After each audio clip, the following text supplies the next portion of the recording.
Hello, good afternoon and welcome to Midday Live. It's coming to you from the News Hub here at Adesawe Kanda in Accra. My name is Efwa Tieku. Top of the bulletin this afternoon.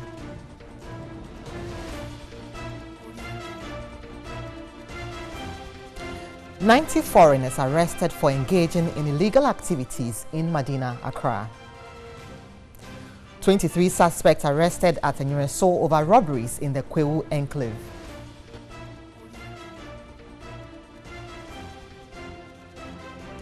And son of Liberia's former president banned from leaving the country.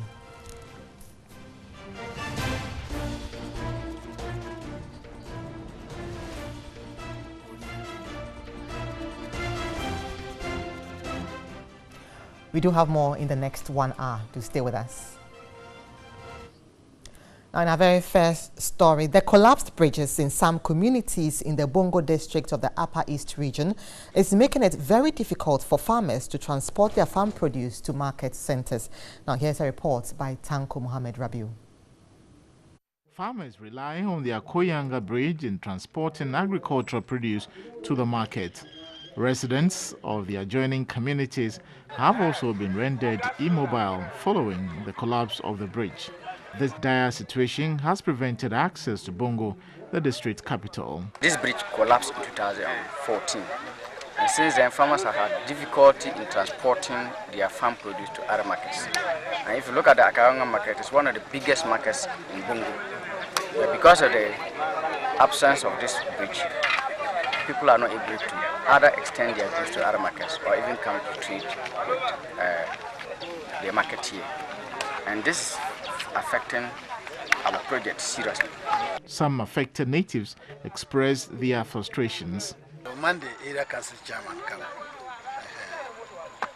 This is the only route to the district capital Bongo, and we are always stuck here since this bridge got broken, and it becomes worse this season. We find it difficult to access healthcare and education because the schools and health centers are at the side of the bridge, so we want government to work on it for us. This particular bridge is making economic activities in this area slow, and we are losing a lot of money through trade. The Bongo District Chief Executive Peter Ayimbisa said technical drawings have already been submitted and the Assembly is waiting for funds to commence work on the reconstruction on all bridges in the districts. Well, still on infrastructure, 113 road crashes have been recorded between January this year to date between the Adenta-Dodowa intersection and Ritz Junction. Out of the number, 7 persons were killed. As part of Media Journal's campaign to get the bridges completed, Evelyn Tema was in the area and reports the non-completion of the footbridges is creating fear and panic within residents, pedestrians and motorists. We are at the Adensa SDA junction here in Accra, and one can describe this place as a very dangerous place. Very dangerous because lots and lots of lives are lost here. The traffic lights here are not working. For instance, this is what is lying there. This is a traffic light and it is down, and this is as a result of an accident. It's been lying there for days. Nobody cares about it. Now we have vehicles coming from Accra, vehicles coming from Adenta, and those from Sakura SDA Junction also coming in here to join the road. And the traffic light is not working, so every driver coming is speeding. And as a result, lots of people are knocked down. Usually in the morning, you will find policemen here directing traffic. But in the afternoons, in the evenings, they aren't here. There's also a school here, Taught to Teen School. And this school has primary and JHS. Lots of students are there, and they also have to cross the street to the school, and these children are also harmless. So as a result, the school has contracted some road wardens to take care of the children to cross the road, and that is the situation here. But this footbridge has been here for how many years? Only God knows, and it is not completed. Now to the Western region, where scores of youth of the governing New Patriotic Party at Aboase and Ebuesim in the Shama district of the Western region are demanding a 40% increase at the Aboase Thelma Plant Power Station, or they frustrate new development at the enclave. They are also demanding for the removal of the district chief executive, Joseph Amoah, accusing him of thwarting their efforts at getting employment.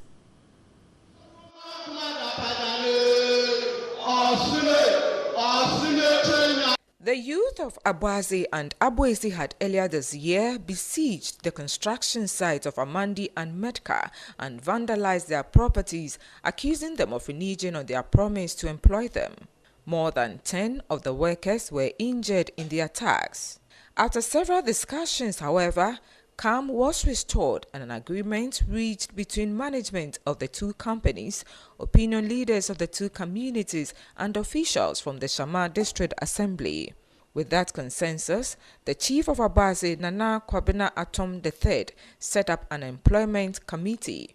However, another meeting was convened by the District Assembly involving the Western Regional Minister Dr. Kwekwe Friye, where the DCE for Shama, Joseph Amoah, and the MP Ato Pamford proposed a reconstitution of the Employment Committee. But the youth rejected the proposal even though the companies were in support.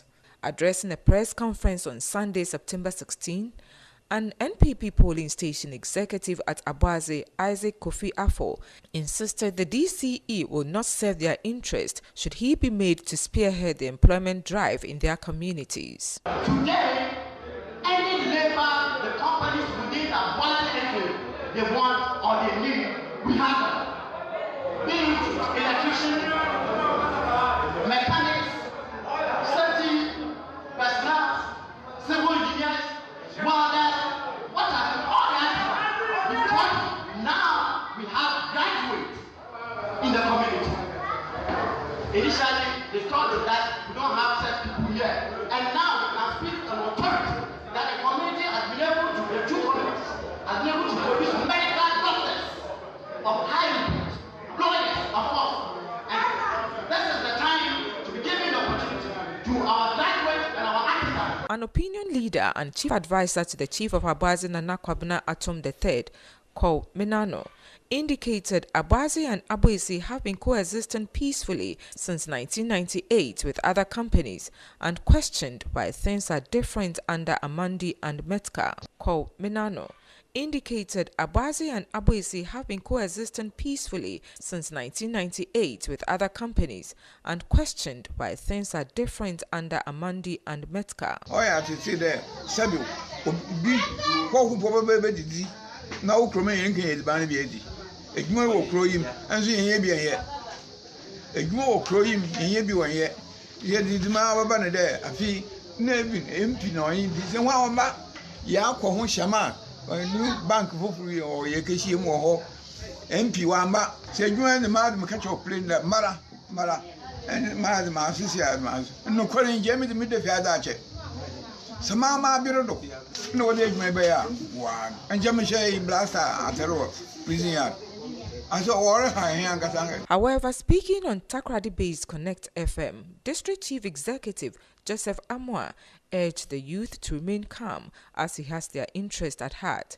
He assured he would not frustrate any effort aimed at employing the youth of the district when he is well aware of the unemployment situation in the two communities. Let's now look at some security-related issues.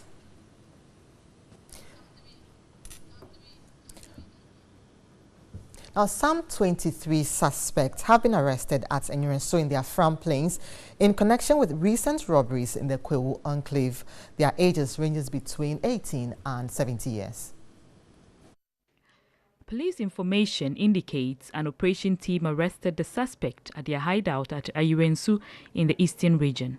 Upon a search on them at their hideout, 32 sacks of dried leaves suspected to be Indian hemp, 10 SB shotguns, 4 locally manufactured pistols, 15 live BB carriages, 2 chainsaw machines, 10 MTBB cartridges and 2 boxes of assorted restricted drugs were retrieved. One of the suspects, a 70-year-old who exchanged fire with the police, was shot in the right hand by the police. He has since been sent to the Antibes Government Hospital for treatment. The 22 other suspects have been detained for screening and further investigations. Now, the richest man in Ghana earns more in a month than one of the poorest women could earn in 1,000 years. This is contained in a report on inequality in Ghana by civil society group Oxfam Ghana and partners Ghana Anti-Corruption Coalition and Send Ghana. Here is a report by Selom Amenya. This flagship report is hereby launched. Thank you so much. The report, titled Building a More Equal Ghana, was launched in Accra on Wednesday. Former Executive Director of Media Foundation for West Africa, Professor Kwame Kakari, who reviewed the report, placed the blame at the doorstep of politicians, insisting that political parties are not set up to promote social change.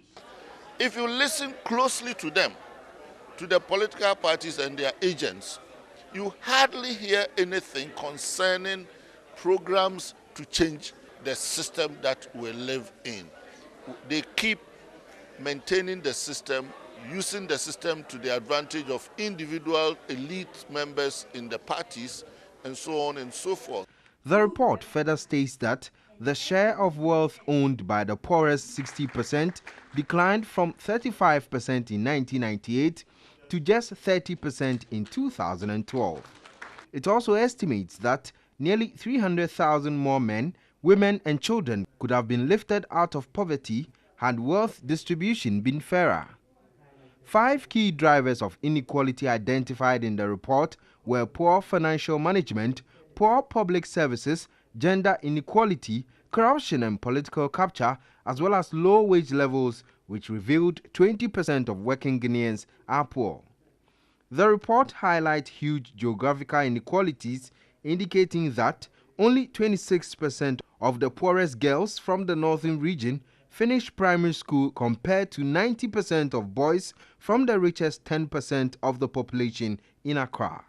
Dr. Eric Odrosai, a local governance expert, described the situation as an insult to our intelligence while calling for strengthened resolve to addressing the issue of inequality in Ghana.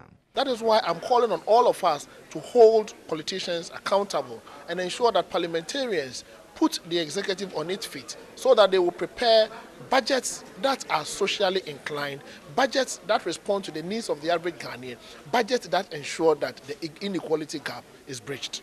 It suggested ways to tackle inequality, including improving public financial management, ensuring equity in public spending, improving on wages and putting women's economic empowerment at the heart of policy making. So the report is stating that some 6.8 million people were captured as poor and therefore could not afford to spend 4.82 cedis per day. That was in 2016 and 2017. So today on What Do You Think? We find out what the views are on the streets.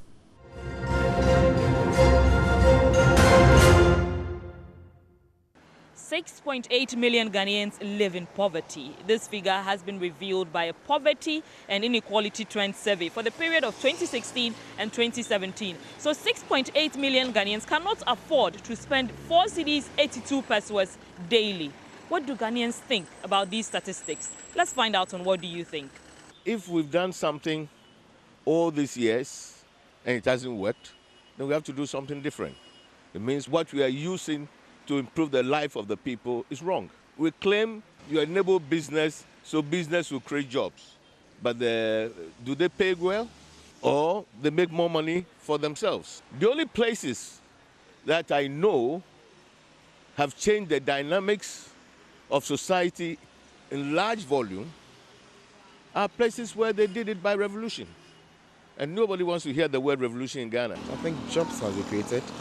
And I think most other people must not seek to find jobs like to work under people. They can create their own jobs and make some living for themselves. Creating a skill for yourself, it really helps one keep going. Getting the government to deliver on its promises. You brought a nice idea of one district, one factory and all that.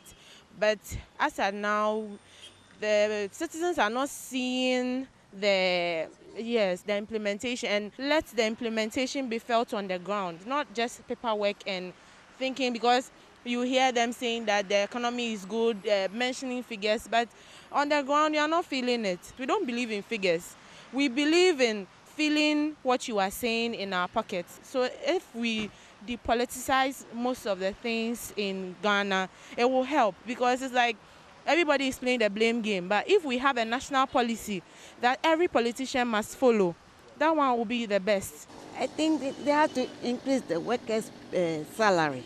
If they get good salary, then life can be nice for them. The government has to create more jobs, because these private jobs, the salary is not good. Money is in every place, because so far as you are human, you should work. People have just put their hands on their shoulders that they don't work or something so. Anyway, when you work, a small thing you do, it will bring you money. So those people are talking about those things. I don't simply understand those things, because there's money in any place. When you go to work, at least 3 days, you won't get 20 cedis in your pocket. You'll get it. But it depends upon those people, how they spend the money. Work no day, not be lazy. They work no day. This is a work day. Why? I wake up in the morning, 2 p.m. Now I cruise. If the work day, we could do. The work no day. The system is hard, but there's no work in the country too. So we don't have anything to do.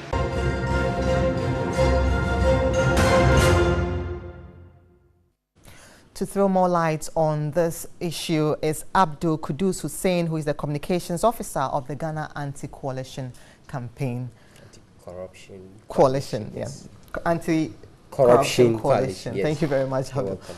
So, what was the premise for this research? So, thank you very much, and good afternoon to your viewers. This is not new. What we have done is not new.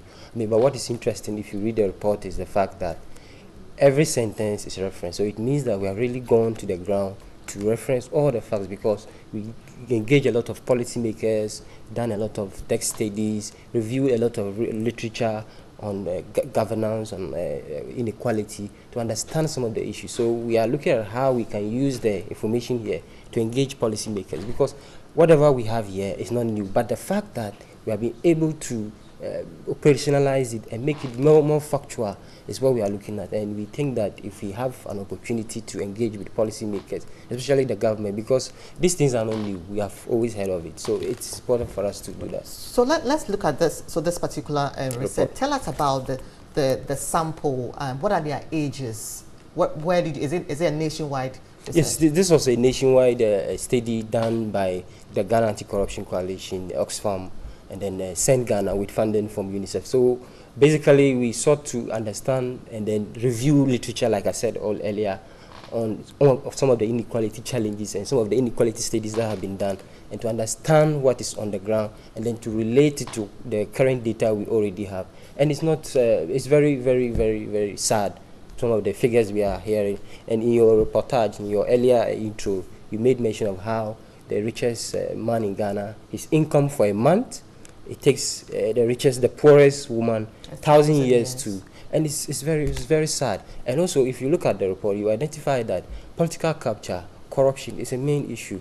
Between 2012 and 2014, over $1.5 billion was lost due to corruption, mismanagement within the ministry, departments, and agencies. And it's a very serious thing. And then if you also look at public financial management, 42% of our revenue was used in financing and servicing public debt.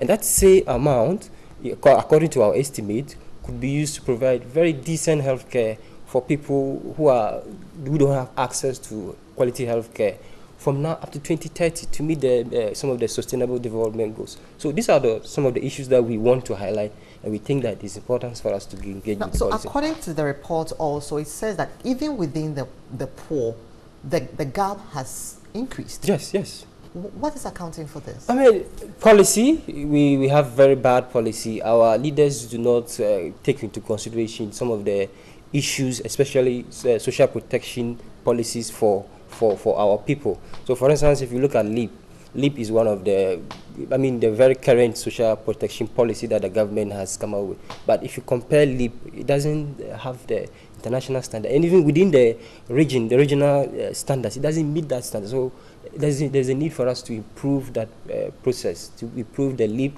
so that we'll be able to bring a lot of people together to close the inequality gap, because it keeps widening even among the poor, and it's a very serious trend. So what has been government's response to this?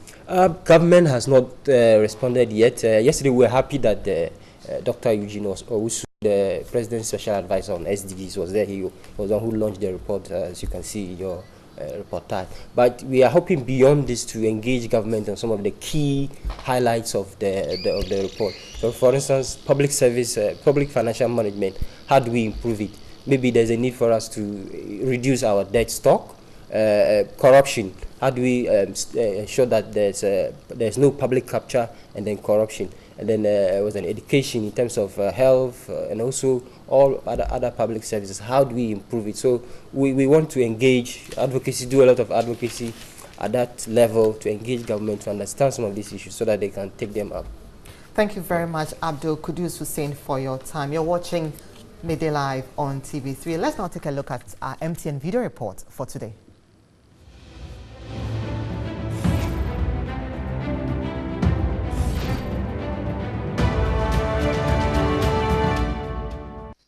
This is primary school block that has been roofed off since 2 years ago, and it has not been given attention, and eventually the school is almost closed down because teachers and students or pupils cannot sit here when it rains.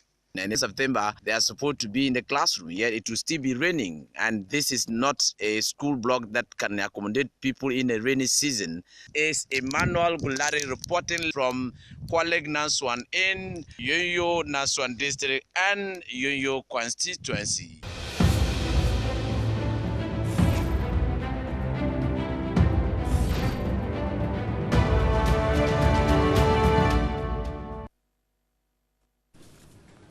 You're watching Midday Live on TV3. Keep watching. We'll be right back.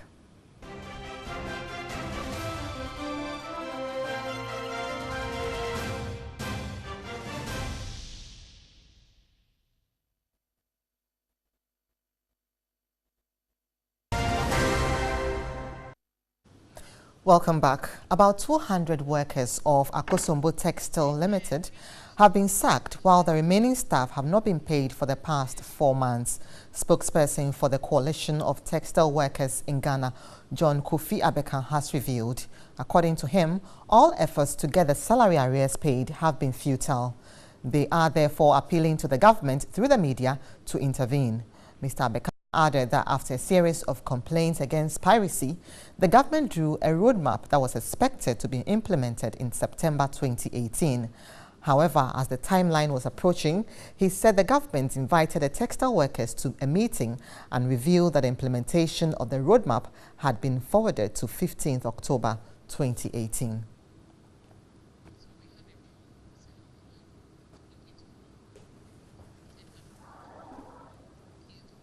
We've been joined on the phone lines by the General Secretary of the Textile Garment and Leather Employees Union, Abraham Kumsin. Good afternoon to you, Mr. Kumsin. Good afternoon. So why were these 200 people laid off? I think that story is not very accurate. The 200 workers were laid off by GTP in December. They were laid off by who? GTP. Right, GTP, right. Yeah, in December. But for 8 years, they have not laid off any worker this year. Right, but that still indicates some turbulence in your industry. And what I'm sure as a union, you'll be privy to what exactly caused that. Oh, there are problems. There are challenges that we've been dealing with. And we've not been able to resolve that matter with the Ministry of State and industry. You know what could help the industry is the reactivation of the task force, which has been, pursuing these people who are into this illegal trading in the textile fabric. But it appears the ministry's commitment is something, because they gave 1st September deadline for the task force to be, operating. Then they shifted to 15th October, and that's what has been saying the textile workers, and they feel that, the ministry. Were you given any reasons for this postponement of the implementation of that roadmap? No, the ministry is saying that they are waiting for the tax stamp. And the tax stamp is what is delaying. But we are saying that the task force operations has nothing to do with the tax stamp. If government wants revenue and they are introducing this tax stamp system, that's okay.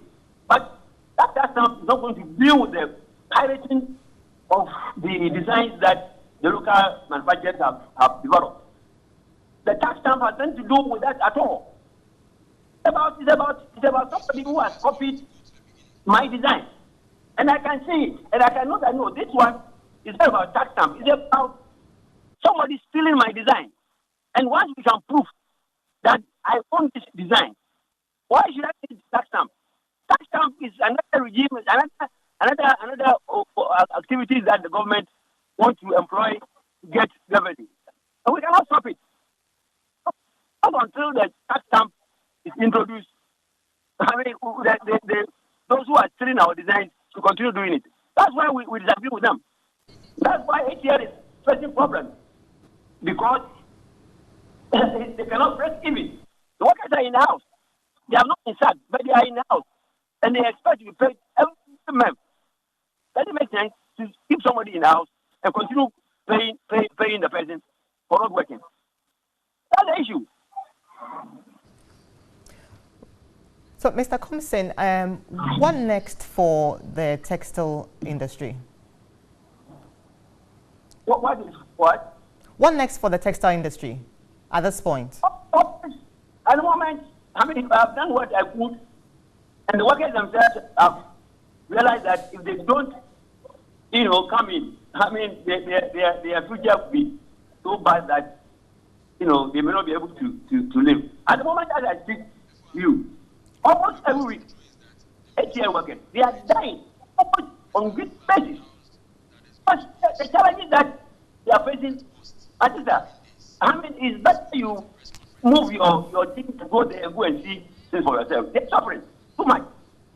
So what the workers want to do is that after 5th October, if the ministry does not allow the task force to operate, then they will advise themselves. And that is, I'm sure they may hit the streets again, like they did about 2 months ago.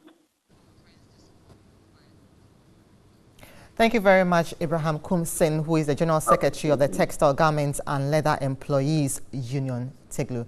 Now let's take a look at BOST, because the Minister of Energy, Peter Mewu, has hinted of a shake-up in that sector. He was speaking at a news conference in Accra. The Bulk Oil Storage and Transportation Company Limited, BOST, has had several allegations of financial losses brought against it in the last few months, with both the minority NDC and some think tanks calling for a forensic audit into BOST operations. Energy Minister Peter Mewu said the Presidential Committee commissioned to investigate BOST have uncovered cases of financial malfeasance. There's going to be a shake-up in BOST. You should expect that. We are going to examine the operation of BOST over a period. And immediately that happens, of course, you see the shake-up. Following the report by the committee, a forensic audit will be commissioned into all operations of BOST between 2013 and 2018. Whoever had been in BOST, whoever inactions and inaction in BOST over the period have brought the country to where we are, of course, will be part of that shake-up. This audit, he said, will ensure that persons against whom adverse findings will be made will face the full rigors of the law. The audit will also provide recommendations for the restructuring of BOST management, operations, and financial management. Full details of the findings will be made available by October.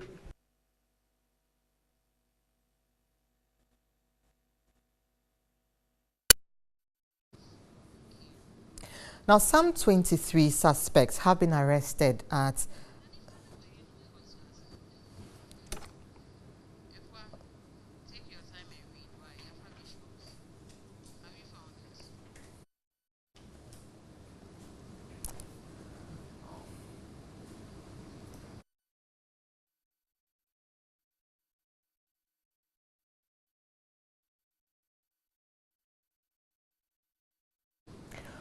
We'll bring you that story pretty shortly. You're watching Midday Live on TV3. Let's take a short break.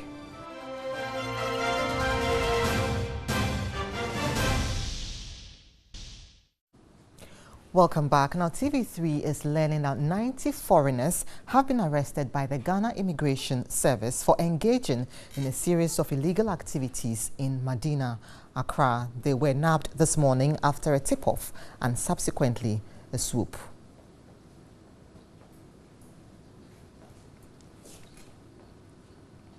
I've been joined in the studio by Deputy Superintendent of Immigration, Linda Asari-Mante, who is also the Deputy Head of PR. Good afternoon to you, Linda. Good afternoon. What nationalities are we talking about here? We are talking about 3 nationalities, being Ghanaians, Togolese, and Nigerians. And what sorts of crime were they engaged in? They were engaging in prostitution. Prostitution? Prostitution, and to be so precise. did you arrest both men and women? We arrested, when my men got to the scene, there were 3 men, but upon knowing that we were around, they fled the scene. And so unfortunately we couldn't get the men with us, but we had the women. So you're saying that all the 90 foreigners we're talking about here are women? All of them.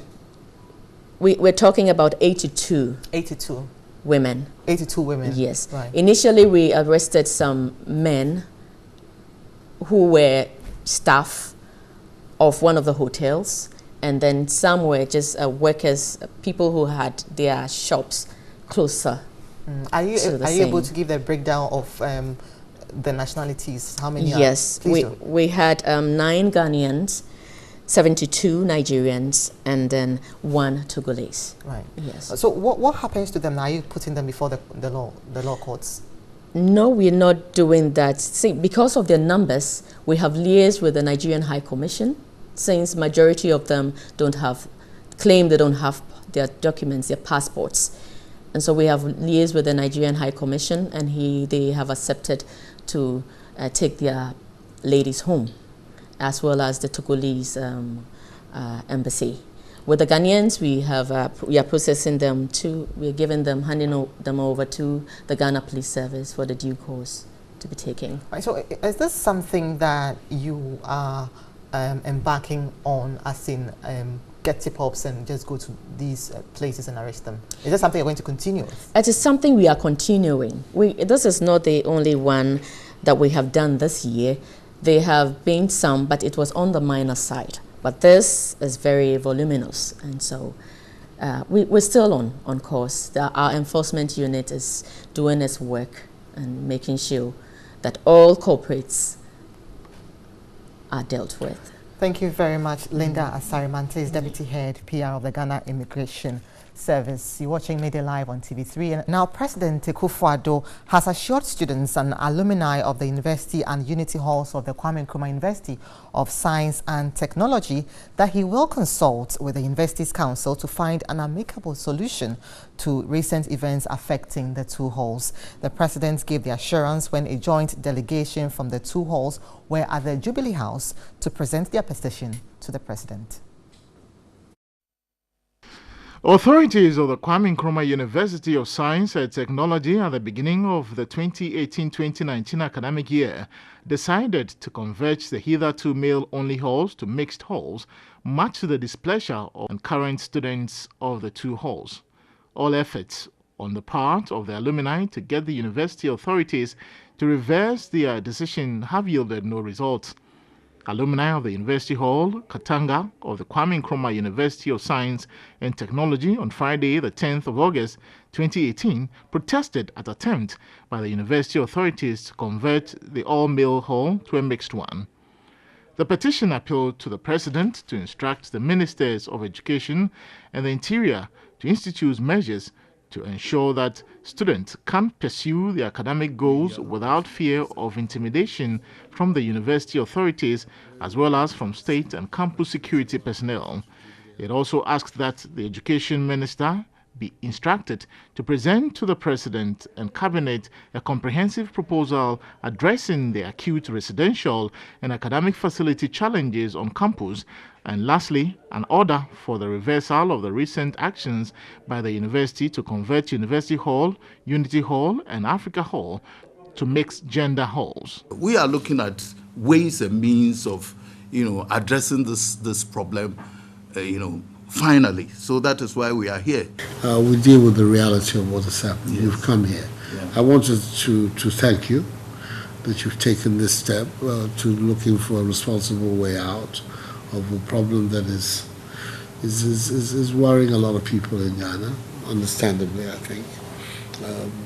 So I will definitely seize the relevant authorities, and I'll get back to you as soon as possible. Thank you. International news is up next.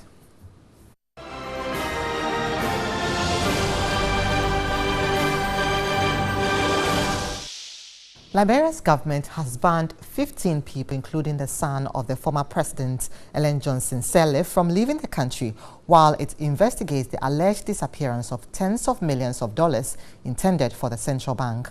The Ministry of Information has said in a statement that border posts have been informed that Charles Sirleaf, the deputy governor of the central bank, and Milton Weeks, the former governor of the bank, are among those barred from traveling abroad. Mr. Sirleaf and Mr. Weeks have not yet commented. However, Mrs. Sirleaf was quoted by the front page Africa News site as saying that the bank had given full evidence and clarification to refute allegations that the money had disappeared.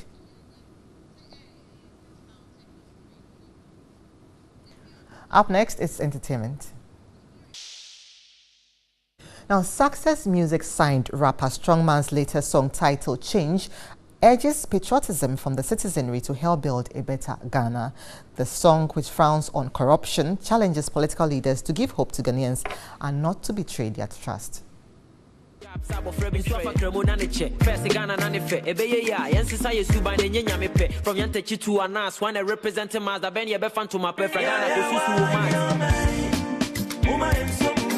Change is a song I did to talk about stuff which is happening in the country, which we as citizens we need to change from, and also the government and any other person in this country. We talked about unemployment as well. I talked about bribery, corruption, leadership in the... Strongman regrets the attitude of some Ghanaians leaves much to be desired. He wants people to be guided by their conscience and judgment as they go about their activities. All the time we talk about the government, we don't talk about what's happening. Because if you should put rubbish here and you tell us that government is not letting Zoom Lion to come and pick the rubbish, you see what I'm saying? Not just about the government. So at times you could be blaming the government when the government is not to be blamed for whatever is happening. I'm just for Ghana. It's all about we changing our habits, our attitude towards work and everything. The lyrics of the song again bemoan corruption and profligacy by government officials, cautioning political leaders to sit up or live to regret. Openyi ba kupia be hweke saso moma nto ye mpanyimfo emre ye ninka so go chain impo ye fake, we no go trust copper. Corruption is a question who go cross quarter from the sex worker. Xylophone signed singer Kumi Guitar delivered the chorus in Change with Strongman doing the rap. He called for checks and balances to curb corruption. Who watches over the watchman? People should be checked. Like there should be someone to check. I should be checked. You should be checked. Right? The next person, before you get to the top, even the government should also be checked. The award-winning rapper wants other musicians to use their lyrics to positively influence their fans. Aside entertaining, aside, making money and stuff, at times it's not all the songs that you're supposed to, make hits from it. At times you need to, do something for the society as well. Strongman is expected to embark on a nationwide tour dubbed Monster Tour to interact with Ghanaians. First Ghana nanefe ebeye ya yensesan yusuba na nyenya mepe from yantachi to anas when I represent as the beni ebe fantoma pefra. And that's it for Midday Live for today. There's more news at 3news.com. My name is Efua Tiku. Good afternoon.